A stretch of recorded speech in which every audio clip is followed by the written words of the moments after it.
Welcome to the roundtable, everyone. I hope you guys have questions. If you have any wins, we'd love to hear about them. I'm just going to go through a few housekeeping things first. At the bottom, we have the chat window. I'm sure that most people on this screen know where that is. It's a button that says chat below it. Throw in some comments, throw in questions if you need to as well. We also have a react button with a heart above it that has a few things, and you can throw some effects, some reactions as well, and you can raise your hand there. Also, just make sure that if you're on and you're not speaking, please make sure you mute yourself. That'd be great, so we don't get any background noise. All right, let's get into it. Let's get into some wins for this last week. Anybody got a win they want to share with the team here? Any win, personal, business wise, it's all good. Love to hear about wins. It's my favorite part of the week. Let's go, Garcia. I know you got some wins. All right. I've been dragging my butt to pick up the phone call to make cold calls. It's been really hard for me. I'm not sure why. I can do fine just in person, but I called and I got out of that call. I got 3 assessments for 3 Hilton hotels, and I submitted 3 quotes today. Actually, 4 quotes between last Friday and this week. And anyways, I want to keep going. So it's a grind, but when you get something and you land something and people are waiting for you, it feels like you struck $1 million, right? So we'll see how it goes. But thanks, Dylan. You're gonna kill it, man. I mean, your calling stats are insane. Like I think you've made under 100 calls, and to have 4 quotes out on that is stellar. I So made 25 calls to be honest, and it's not where I want to be, but did I drag my butt? And I mean, somehow it's working. I'm saying something that is working, but 20% proposal rates, pretty good. I Yeah. I was going to say, I have at times, I've been in sales a long time, and I still get stage fright on cold calling or outbound calling. are you serious? It never Yes, goes away. it takes practice. I still do it. Don't get me wrong, but I still have that. It's like, oh, the first call. What are they going to say? How am I going to react to this? And one thing I find that helps me a lot is being in a really positive mindset before I make a call. So I get those cobwebs out of the way. I'll talk to Grok and have a conversation with her first, just to work out the kinks, and then I'm just reaffirming I rock at this. This is what I do. This is how I help people. This is what I do to solve someone else's problems. And I tell you right now, it'll make a big difference on your outbound calls. The second thing is make sure that you have your verbiage down very well. We have tons of scripts on Asphalt Kingdom's website that you can use for practice. Just internalize those so they come out naturally. And try your best to ask questions where it's not just a yes or no answer. It's something more, it's deeper, and you'll get a lot better responses that way. Thank you, Hopefully Matthias. that helps. Dylan. Ben, keep going, buddy. You're doing good. All right, Matthew, let's go. Hey, what's going on, everybody? So my win was I got a call from a school, one of the GCs over there, and he needed seal coating done on the weekend of the August 21st, which is coming up. So I start that job tomorrow. I went over there and met with him. It's a 125,000 square foot job. Wants a double coat, about 5,000 linear feet of crack. So I just picked up the hurricane blower today, and I also got a skid steer with a power broom. So we're gonna fucking kill it tomorrow. So I'm pretty excited. It's gonna be about. I'm hoping to have the second coat done by Friday, and then I got my line striper coming on Saturday. So school starts on Wednesday. So That's a rush yeah. one. Get her done. So yeah, I gotta get her done, and it'll be a good one. So pretty excited. Awesome. Congratulations, brother. That's amazing. Yeah, thank you. Awesome. Thanks for sharing too. Sweet. Excellent win. Love hearing about the wins. Those things make me just more energetic to make another call to someone else that hasn't got a win maybe under their belt or was looking for a win. So that's awesome. Thank you. Anybody else got a win? Let's go. Boom. I got another win. If you haven't signed up for the referral program at Asphalt Kingdom, do it. I wasn't a believer of it, right? And Judd just reached out to me out of the blue and say, "Hey, dude, I got a parking lot. in McKinney, Texas, right? It's I think it's got like 300 parking lot stalls or something like that. It's just huge. I haven't been able to get a hold of this guy yet, but I was just so happy to see a freaking lead on my inbox today. So That's awesome. keep pouring those leads. Anyways, that's all I want to say. Thanks. The contractor network is also something. If anybody on the screen hasn't signed up for it, sign up for it. It's free to get on the standard listing. Just put yourself out there, because we get calls every day on people that are looking for contractors just like you. So throw in the I'll throw the link in the chat here, but make sure you sign up for that, because it's something that potentially can just save your whole month, week, day. I don't know. I'm just saying it's something great. Well, it looks like Dylan already did that, but there's the sign up page for the free regular listing. Awesome. So I got a win. I was talking to somebody over the last probably year and a half, and this person's out in Las Vegas. And this person has been trying their darndest to get this business going. That's what they started with a partner, then there was no partner. Then there was an issue trying to get a license for it, because it's very similar to California, where they have a lot of strict regulations around pavement, asset management, and the licensing. Typically, you almost need a doctorate in asphalt to get the license. So it's like you need 7 years in the industry before you can even apply for a license. So you have to work under somebody else, or you have to get somebody that's been in the industry long enough to be part of your team. That person got that person yesterday, so they're like ready to go. And I said to the person, I said, good for you for not giving up, because a lot of people I know that I've dealt with in California and so on, just they're like, yeah, well, this isn't going to work, because it's just too hard, or they can't find the right person. So good on them for winning. That's my win, just because I stick with them. Hey, how's it going? Sending them any information they might need. So I'm happy that they got that thing done. They'll be getting things going here shortly. Cool. Anybody else got a super win this week?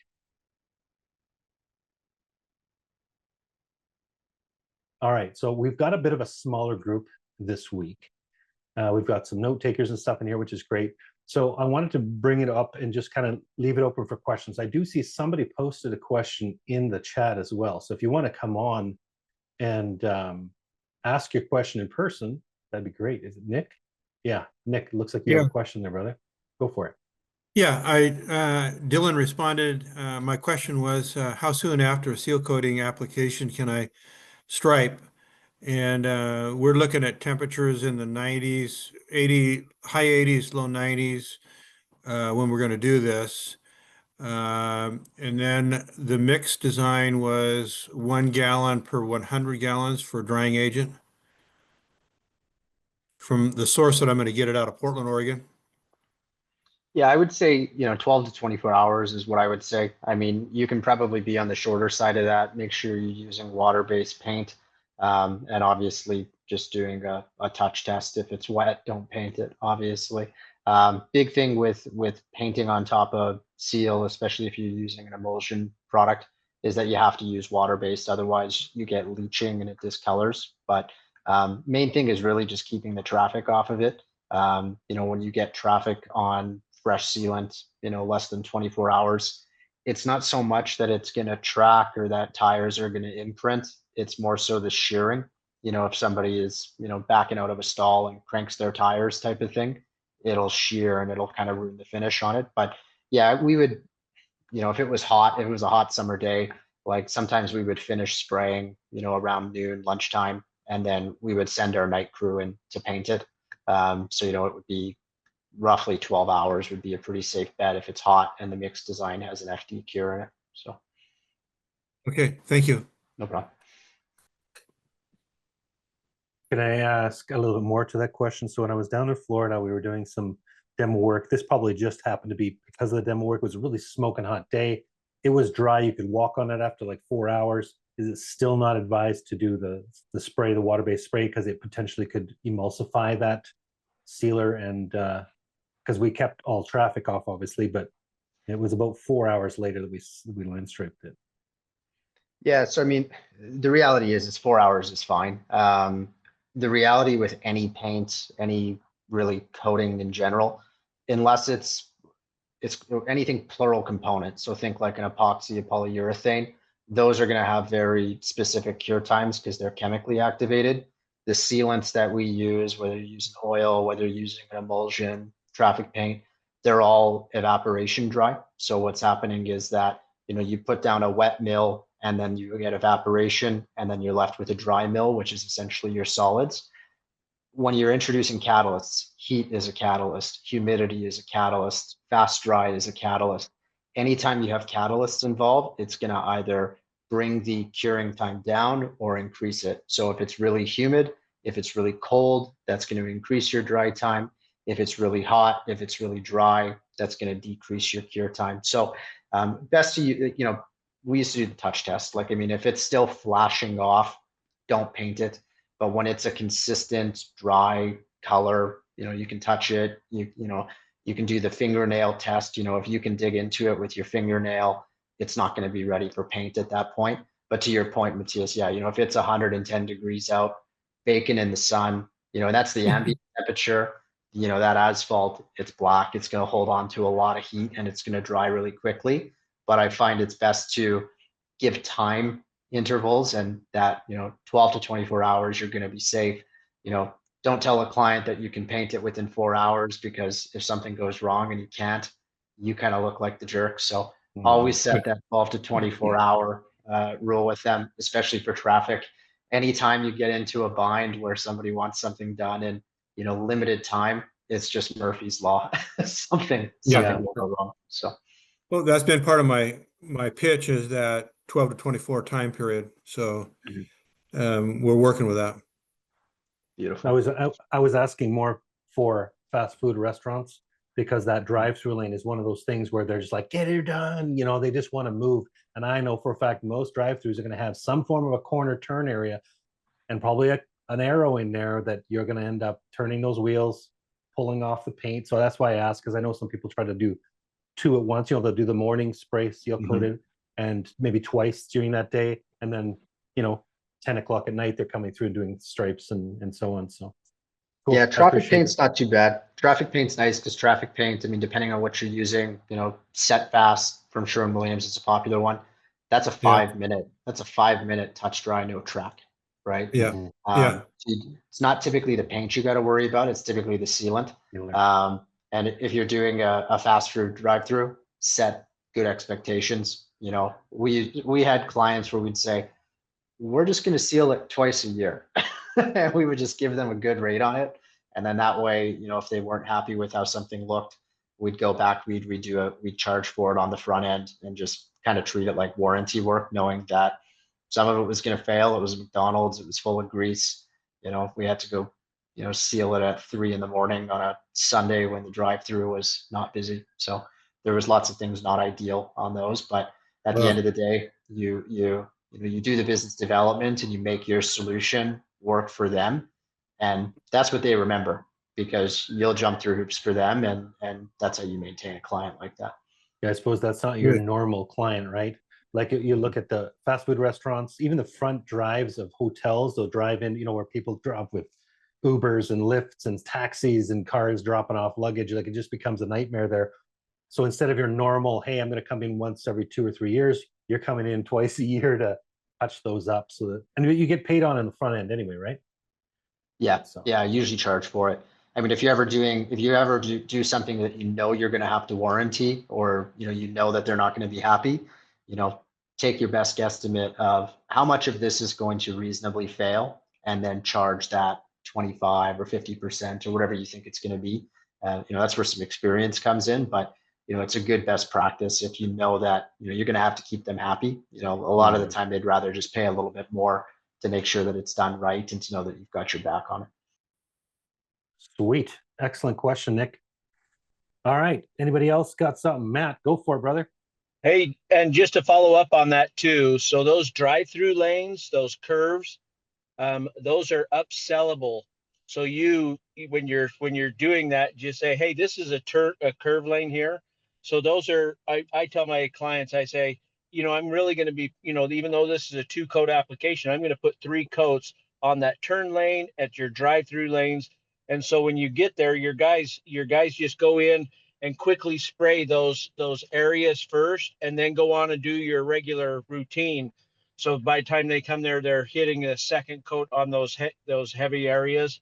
But yeah, so it's an upsellable item that if you market it right, you could just say, hey, this is this way, and then you say, you know, if in a couple months, you know, it starts wearing, just give me a call and we'll come and touch it up for you. So you're upselling and you're also retaining a client for the next season. And so then you just keep them going. So anyway, that was my thought on that.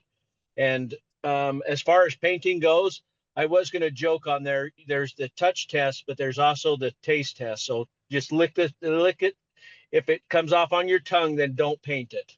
So Excellent advice, Matt. Excellent Yeah. advice. You're looking streamlined today, by the way. You shaved the facial hair. Yeah. Looking fast. Oh, my youngest daughter got married Saturday, so I'm Oh, now no more wedding. Well, I don't know, maybe not anyway, but so I'll have to regrow it. So congratulations, brother. That's awesome. yeah. Awesome. Good job. Any wins for us today, Matt? So connections is a win. So I'm in a about 4-hour drive from my home office, doing a Tesla charging station. So this is my second Tesla charging station in the last month and a half. So we go in, they set the Tesla chargers. I come in and I fog seal the pavement and then paint it. And so this is, I hopefully, you know, will be a reoccurring customer. So it's with an electrician. So he does all the install and then I just follow behind him and paint him good. I mean, making a good penny on it. So a good contact for us. But yeah, so we're just cranking away. I feel sorry for the guys out east with the rain. We haven't had a drop of rain, no monsoon, no nothing. So we've just been putting oil down. So I'm hoping to hit 90,000 gallons this year. So up from last year, I was at about 81,000 gallons. So I'm hoping to get to that Wow. 90,000 gallons. So Fantastic. That is a win for sure. Good job. yep. Awesome. All right. Anybody else got a question or anything like that? I thought I saw a hand up there somewhere.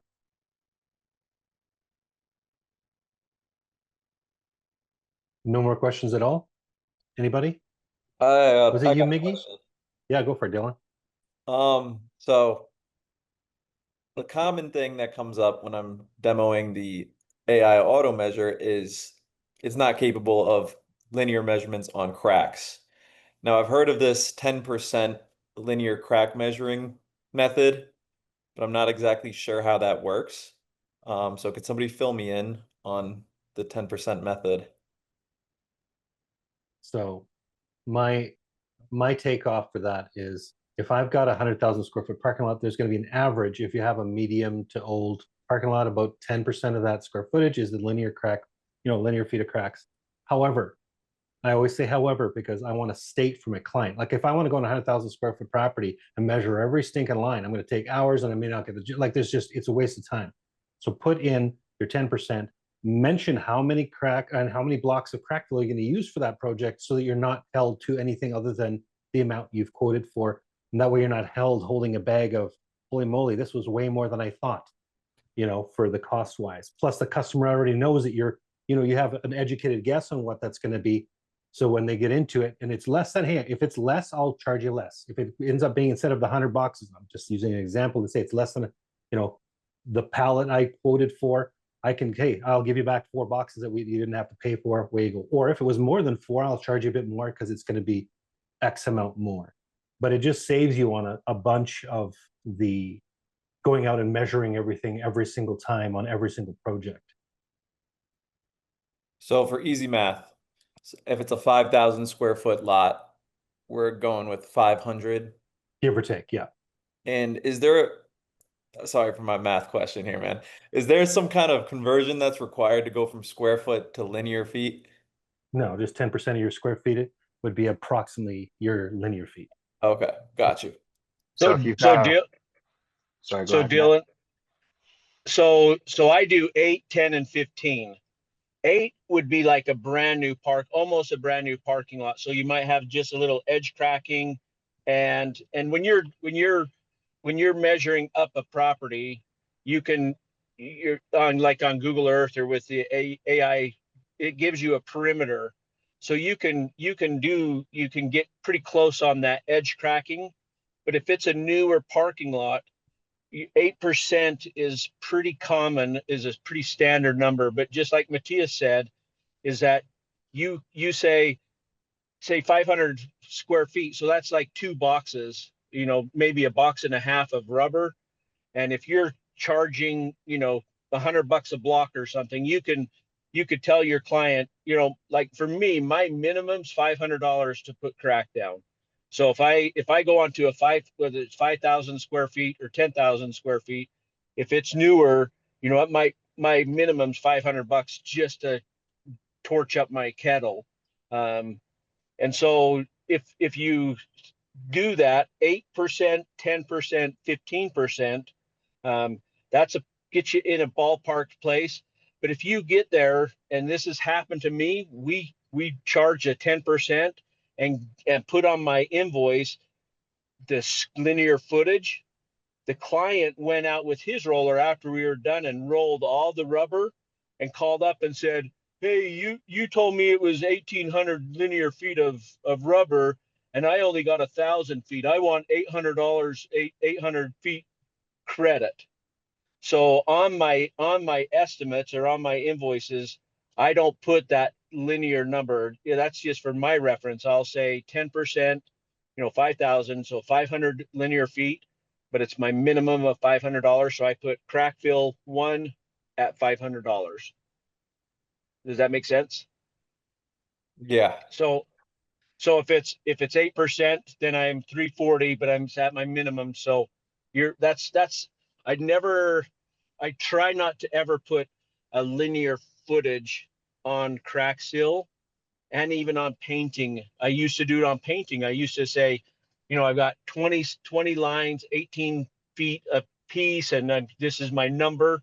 So I put painting at 65 cents for 2,200 feet, which is whatever the amount is. And I've had clients that have measured up, actually rolled and said, "Oh, these lines are, if I go off of what's existing and say they're 16 footers, they go back and say, 'Oh, you owe me this much.'" And so I try not to do numbers and the linear footage. On commercial, I will, because they're usually not, the hotel's not going to go out and measure that up, and they kind of have an idea from previous jobs or contractors.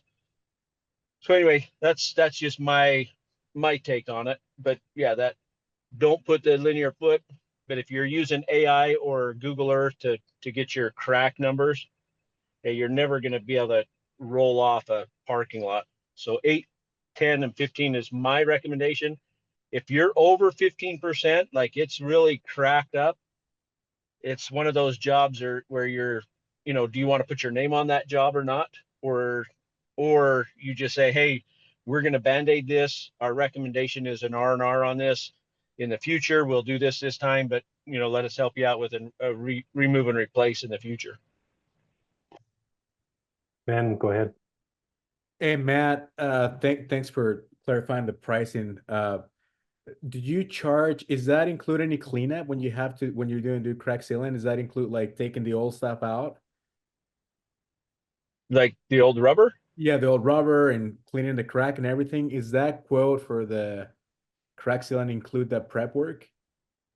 So when I do, is it okay, Matthias, if I give a number? I mean, so when I do a bid, my first line item is area preparation, and it is for cleaning and sweeping and just prepping the parking lot. And so if somebody calls me up and they get a bid, they're going to have that area prep, whether I'm just doing area prep for crack seal or area prep for crack seal, seal coat, and line striping. So if they call up and say, hey, Matt, we just want you to do our crack seal, they got the area prep and the crack seal on there. So I do my area prep is a penny or pennies on the square foot. So if I'm 5,000 square feet, I'm going to charge 5,000 square feet by 3 cents or 4 cents. And that gives me and I have a minimum $400 area prep. So I have a minimum, but that's how I do that. The reason why I do that is because I don't want, if I'm doing a 50 or an $80,000 or 50 or 80,000 square foot property, 3 cents to clean that, I'm still at $1,000 or so. But it's when the client's looking at it and they're like, oh, 3 cents, that's not, that's reasonable to clean that for 3 cents. So, That makes sense. but that's how I do. So I do area prep, I do crack seal, I do seal coat, and then I do striping. So those are my 4 usually on my line item things that I do. If you say you have grease spots or something and you're going to treat that and you want to line item that's fine, but make sure you do that or add it into one of that cleaning prep and don't compromise your bid with that detail. Thank you, Matt. Appreciate it. Where we live here in Saskatoon, I know that every single spring there's tons of gravel and dirt and so on in parking lots because of all the snow cleaning, and then they spread gravel and dirt on there so that you have traction.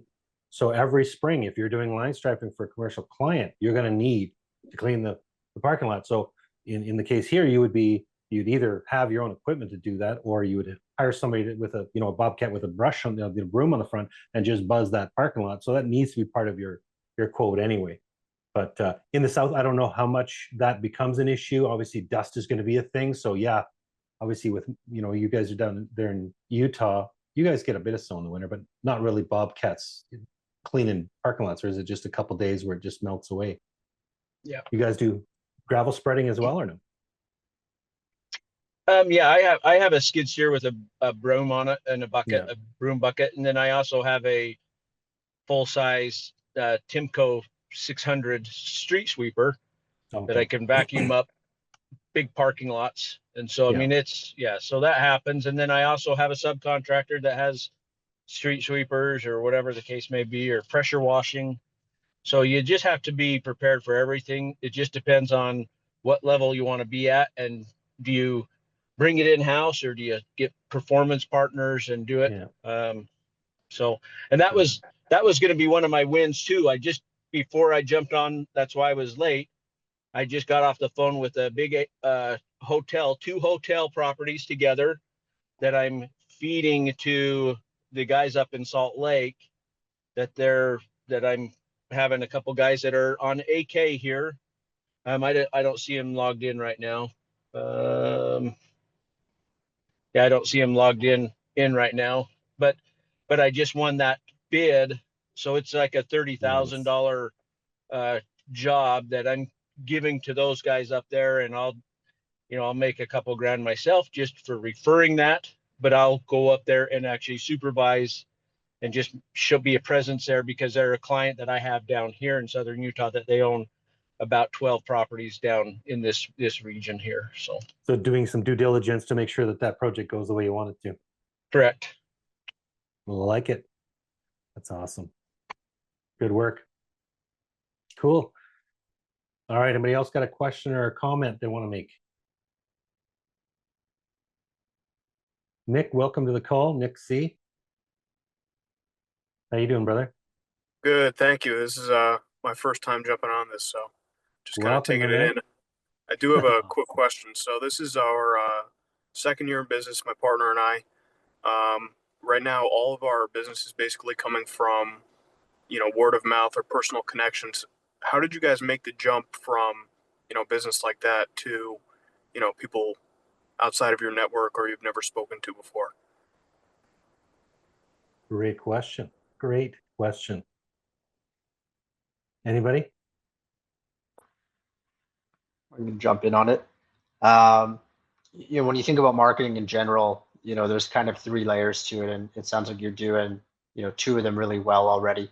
It starts with people people they know, and then straight up cold call, right? And I think what you're looking for is info on kind of that cold call, people that don't know you, people that don't know what you're selling and have no experience with you. So when it comes to that, it really comes down to kind of the passive approach and then the direct approach. The passive approach being kind of your digital presence. So think your website, think your social media. If you're in the residential world, I think meta ads and Google ads can be really, really effective. They do work in the commercial world as well, but it can be a lot more expensive to set that cadence up in the commercial world. And then obviously having an outbound strategy. So, when you think about building your pipeline of people you don't know and you're trying to convert them into people that you do know, it starts with, who are the prospects? I don't know what services you do, but we'll set the avatar very broad at, I work with people that have asphalt in parking lots. That's kind of the angle there. And then you need to enrich those, right? So, we've got a property here. Who is the management company? Who is the decision maker? Is it a property manager? Is it a general manager? What is their job title? What is their phone number? What is their email? How do you gather all of that information to be able to make them marketable and to be able to reach out and tell them about your stuff? When it comes to reaching out and telling them about your stuff, it's really important that you're not reaching out with lazy follow-up or non-emotionally compelling stuff. If you're just reaching out and saying, hey, can I quote, you're probably not going to have a lot of success. But if you're reaching out and saying, hey, I'm a pavement asset manager and I do pavement assessments, where we can come out and I can identify liabilities and just where your asphalt is at and make some recommendations. It's completely free and no obligation. I just love to meet you. That a lot of the time will hit very differently than just can I quote. So nurturing it through from a prospect into an enriched or a sales qualified lead, and then engaging them in a reach out, with phone calls, email, direct messages if they're on LinkedIn or Facebook, doing some lumpy mail. Never hurts to do a straight up old school cold call, run into the shopping center. So, you're going to need to have an omni-channel presence. It's a big word. It just means hit them in multiple different verticals and different avenues. If they see you on social media, if you're in their email inbox, if you're calling them, if you're sending them mail, if you're knocking on the door with donuts, the reality is that you're hitting the touch points that are required to convert that into a customer and a relationship. And that's really the secret. It's reps and it's touching people 10 to 20 times, to be able to convert them into a client.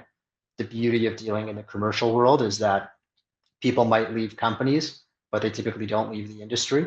So, when you build that initial list, you've got a list that you can nurture for many, many years to come.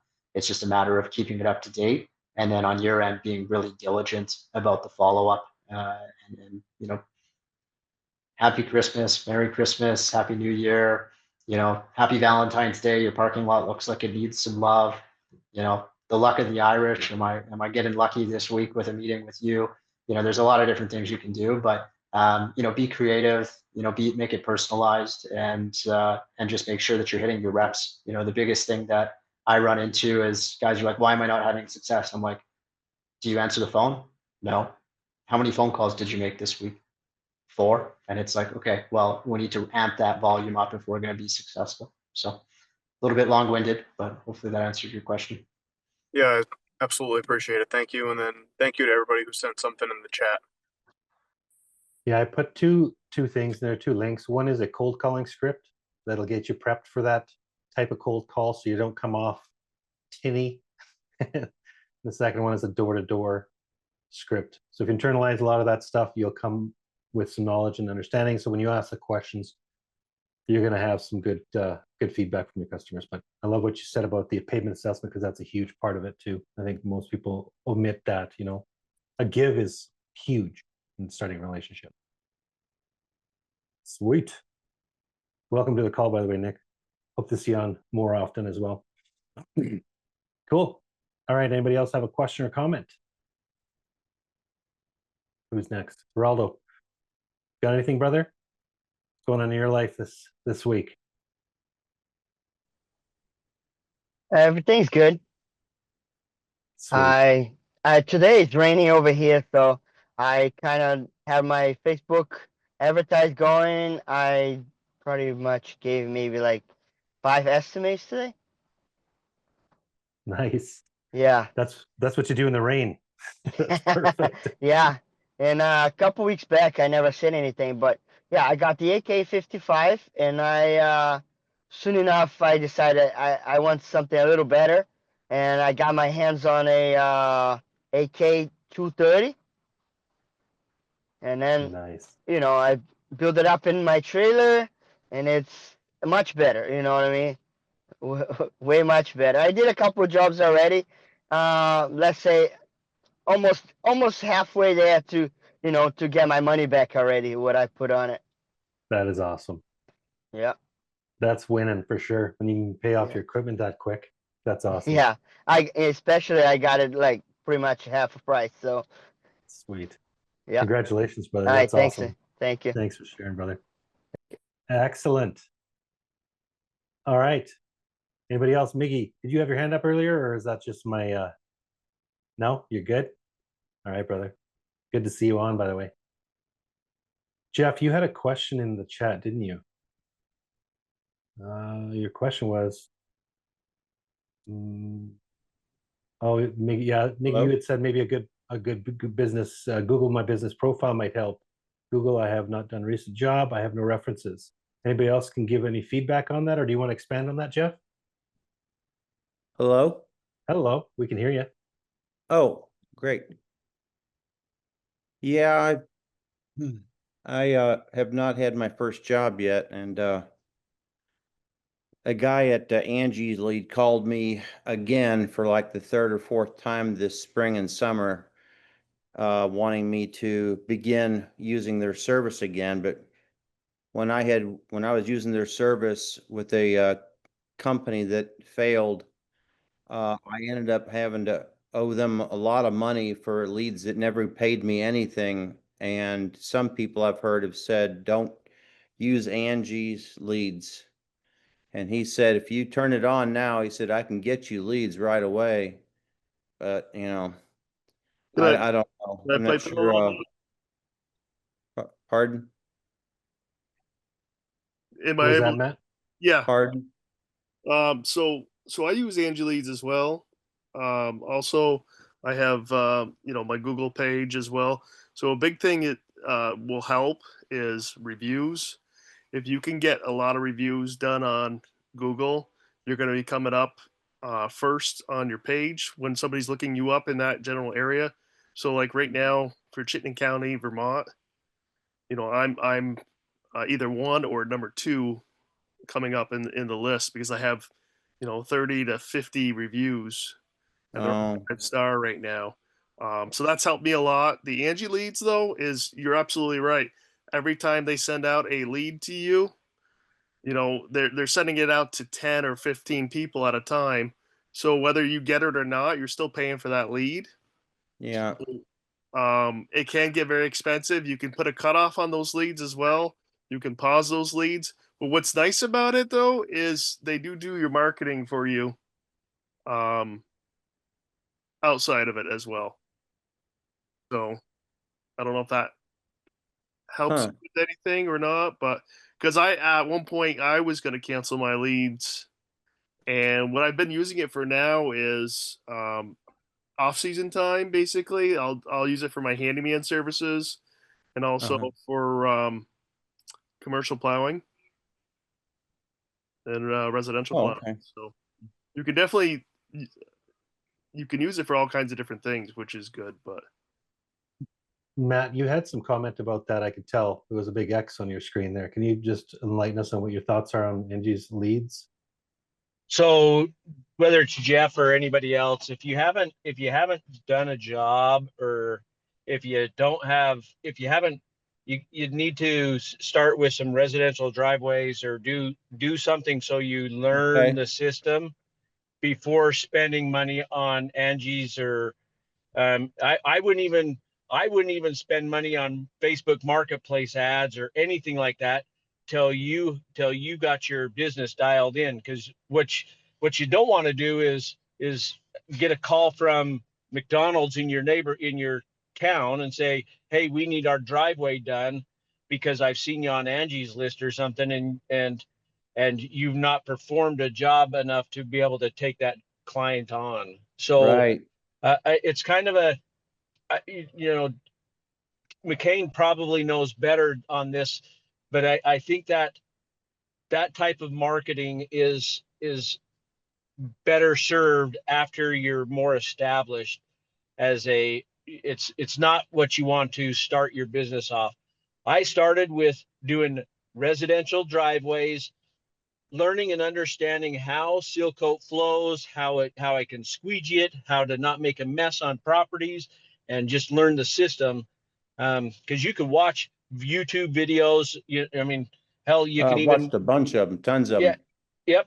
Until you actually experience it and walk on, put your first footprint on cement and go, crap, why did I do that?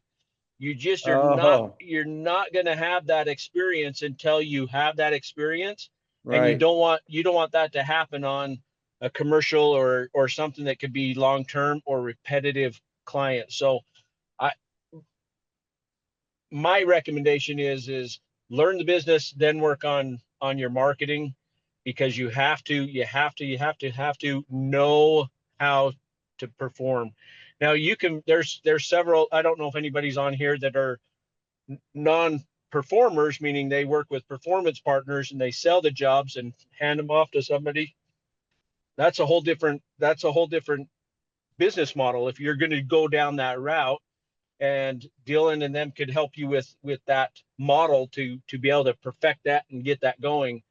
But if you're going to be a self-performer, whether it's seal coating or line striping or something, Yeah. it always makes me nervous when I hear somebody say, I've never done the job, I'm still learning it, but I'm spending all this money on this marketing and not done it yet. It just, to me, it doesn't register, it doesn't compute. So I just want you to go out, and if you don't get somebody to pay you, go and do some driveways free so you learn how to do the job, and then do that. So anyway, that's my 2 bits on it. But and I Okay. may be wrong, but that's my thought on it. Appreciate it. Sweet. Hopefully Thank that gave you. you some feedback, brother. And like he was saying, go get a driveway in your neighborhood. Just do your own, and then go do a driveway. Get some FOMO mixed in there. Find a neighbor that goes, "Hey man, your driveway looks amazing." Go do theirs, and then just spread it that way a bit, so you get some of that experience he's talking about, and then you can kind of get more of that experience, so that when you go out and do something like a McDonald's, whatever, at least you have some experience in your belt. You're not coming in going, "Oh, I hope this works," you know. Another good way to go about it is door charge for hangers- product. Go ahead. But Sorry. sorry, I didn't mean to cut you off. But Sorry about that. I was starting to talk right after you did. I was wondering if are door hangers a good idea? yeah, absolutely, especially for residential. One thing I always recommend on door hangers is you can get them printed and have a little like white box, for example, that you can I include a see it, price in. Matt. That's nice. Yeah. Yes, sir. So yeah, if you have a little, kind of price block, being able to leave somebody a price that says like, we did your neighbor's driveway Oh. for like this, for example. So if you're in a neighborhood and there's, everybody's got a 2-car asphalt driveway, being able to, throw $400 or $500 on the door hanger and leave it. A lot of the time you'll get callbacks on that. And, if you've got a lawn sign, for example, like, especially in the residential world, like, neighbors come home, drive past, there's a freshly black sealed, asphalt driveway, and there's a big lawn sign right beside that has your company name, and it pops.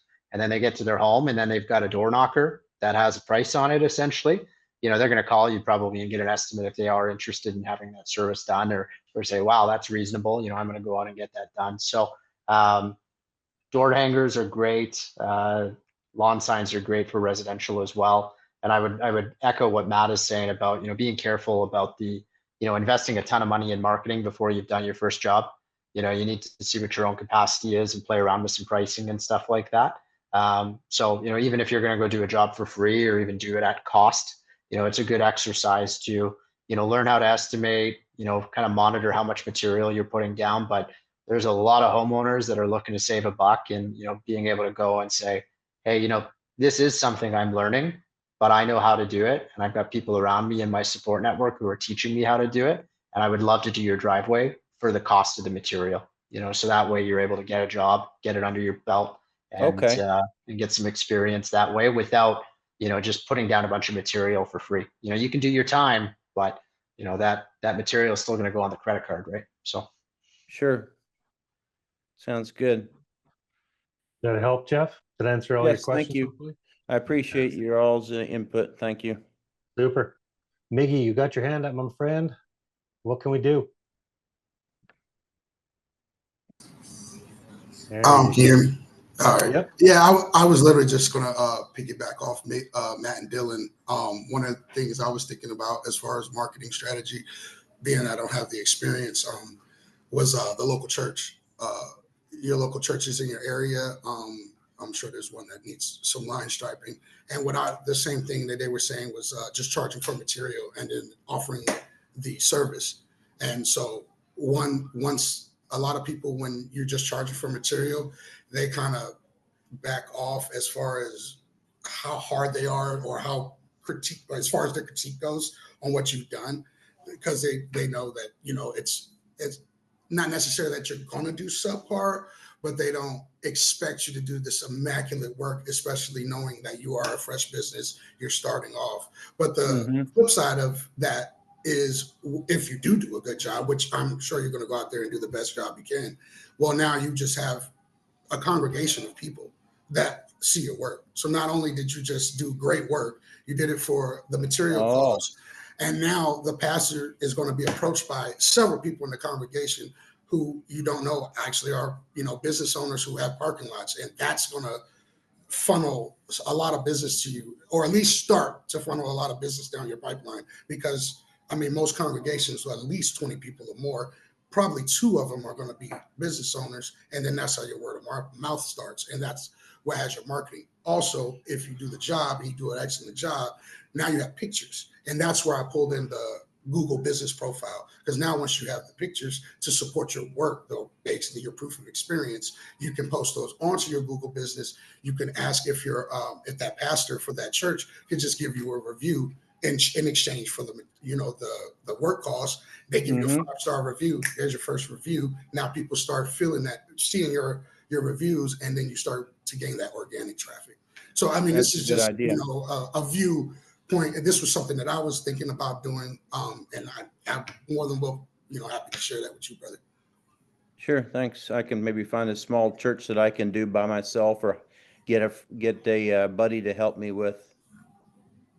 Yeah, Awesome, it's man. me and my wife. Me and my wife and her sister. Her sister can't wait till we like, she's itching to go out there and help me start this, take this off.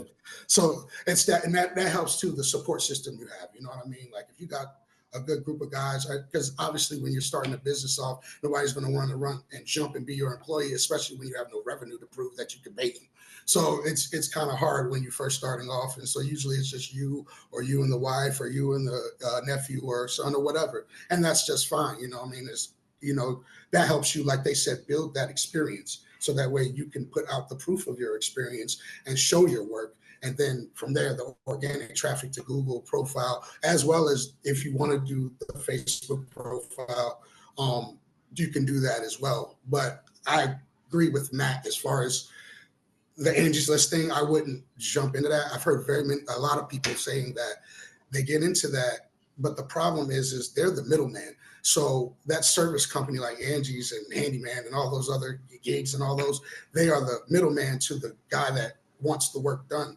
But if you're trying to get continuous work, especially if this is a person that owns a lot of properties or can give you a lot of work, it's hard to get to them because the service company won't really give you that leeway. They kind of are the gatekeepers of that person, of the person that gave them the job. You know what I mean? Yeah, gatekeepers can be one of the biggest hurdles when it comes to commercial properties. So there's ways of getting to them. You can actually talk with Dylan McCann as a coach. or one of our other coaches if you want to go through on how to harvest those type of leads and contact the right people. I did leave something in the chat I want you guys to reference. It's the last link I sent there. It is a free marketing package. And you mentioned something, Jeff, it's called the door Yeah. hangers. They're in there. So if you want to download those, go for it. It's free of Okay. charge, costs you nothing. Thank And you. yeah, that should help you get some of your stuff going as well. But I agree with if you do a church or a school or something like that, it costs you're going to get some of that experience we just talked about. You should be well on your way. Great. Yes, Matt. Oh, you just thumbs it up. Yeah, Okay. just to follow up, guys, make sure you give that church or your neighbor a written estimate to say this is what it would cost. So if I'm going to do your driveway and it normally would cost $500, here's the written estimate. And if your neighbor says, hey, how much did that cost you? Just say it was $500. You don't have to say that you're getting it for free or anything, but you give them a written estimate. Then you're not going to be expected from your neighbor's neighbor to get a free driveway done or a at cost Right. driveway. So make sure, and that will help you to get your estimates dialed in and what type of information you need to give on there. Then you're giving that person a piece of paper, and homeowners are funny that they'll hold on to that paper, and then in 3 years when they need their driveway done again, they'll pull that up and give you a call and say, hey, are you still doing driveways? We want to get our driveway done again. And so Okay. anyway, that's how you promote your business for long The term. other thing that Miggy said that ties into this as well is if you're doing a church, let's say for free, just for the cost of the equipment, the supplies and so on, make sure that you ask, and this shouldn't be just with that church, it should be every single job you do. Ask for references or potential, like if I walk away from a job and I haven't asked the owner of that property, the facility manager, for a reference to other people that might need our service, if you like what I did, I'd love to earn your, someone else's business that you know. If you don't ask for that, you're shortchanging yourself. Now it costs you X amount more to go get those other leads, where these Oh, become yeah, free yeah. leads. So make sure you ask for referrals in that transaction, especially if you're doing it for free. Like, dude, anybody that comes up to you and asks who did the thing, would you refer them to me? We'd really appreciate it. Starting this business out, would love to be supported by the congregation I just did this for. But in any business at all, if it's a McDonald's, hey, any of the McDonald's guys that would love the service I provided you? And guarantee you right now, like minds stick together. Business owners stay together. They all talk amongst each other. They have conversations. They know more than one person. So do ask for your referrals, please. Sure. Super. Great. All right. Appreciate the question, Jeff. Thank you. All right. We're getting about 4 minutes to the top of the hour here. Anybody else have some more feedback for us? Any more wins? Any more questions? Anything else we can answer for you? Share, whatever? I have a question about line striping. Go for it. I know that when doing seal coating, you really shouldn't do it any colder than 50 degrees Fahrenheit. What about line striping? How cold can you paint that? About 45 degrees? Depends on what kind of paint you're using, but I know somebody else has got a good answer for that, Dylan. Okay. Yeah, I'm Canadian, sorry, I gotta do my Celsius to Fahrenheit here. I've It's like a painted, whole other language. it really is. If you're using solvents, like you can probably go down to around 35. You just need to set the right expectations. Like for example, if you're painting that low, you need to set the expectation with your client. You're like, hey, like we're doing this to get it done, and it's not something that we're going to warranty, but like it will go down, it will dry. If you're below 0, it's going to freeze. And what happens is the paint will off gas and evaporate, and it will basically Below freeze on 32. top. Below 32. Yes, below 32. I need I need to like put like a chart on the side of my computer so I can just do the quick reference. I can do that too. So with solvent based, you're able to go lower. With water based, really, I would say 50 is where you want to be on water based. When you start going below that, you start seeing an impact. But most guys, if you're using water based, a lot of the time you're painting on top of sealant, like an emulsion sealant. So you needed to use water based anyways. Typically, if you're like line painting is your main thing or striping is your main thing, you'll see most guys will use solvent because operationally it's a lot easier on your crews and your machine, and you're Yeah. able to obviously paint at lower temperatures. So Okay, thank you. no problem. Good question, though. Awesome. Unless somebody else has another question or comment or a thumbs up on something, I think we've covered it this week. We've got, 13 people still on. That includes some note takers. But anybody else got anything to go? Been good seeing you, Gabe. Not wearing a hat today. We can see your full face. Oh yeah, we got those domes too. No worries. Cool. Well, it's been a pleasure seeing you all here. Great chat, conversations, You too. great questions. Thank you so much for joining us on the Asphalt Kingdom See you Roundtable. next week. Can't wait to see you. Same time, same place at the Asphalt Kingdom Roundtable. Thank you so much for your help, Dylan. You did a great job. Dylan, you did a great job too. Good job, Matt. Thank you, sir. Thanks for all your guys' input. Thanks, See you guys Matthias. next week. Cheers. You're the Appreciate goat. it.